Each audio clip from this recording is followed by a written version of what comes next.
Lumalim pa? Kasi this is their first project together. Ayaw niyo gusto mo na... JC reaction. Na, lumalim. Siguro po yung friendship namin po, opo. Parang nagkamali kaya sa nasagot. Parang napayoko siya. At yun nasagot mo.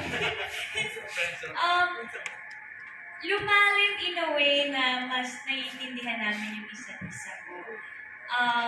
I mean, friends naman na po kami before, but ngayon parang mas siguro naging stronger yung connection and yung friendship na meron po kami.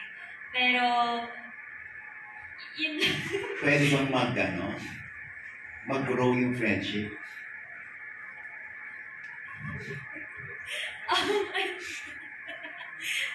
I don't know po. We honestly don't know. Kami po, basta ginagawa namin yung best po namin. Ayaw po namin masayang kung ano yung binibigay sa amin ng ABS-CBN. So, yun yun. Oo, kasi baka naman iba sagot mo. Yun nga, ito totoo to.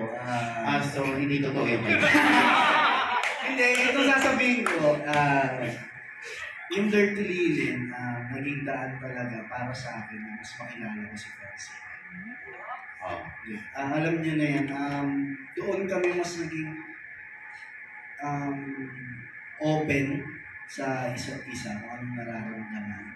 Kung mas lumalim yung pagkakaibigan namin ni June dito sa Dirty Linen. Yun. Hindi ka naligaw? Hindi ka naligaw? Hindi po. Kaya pala wala may isagot si Francie. Kasi hindi ka naligaw. Thanks, Mars.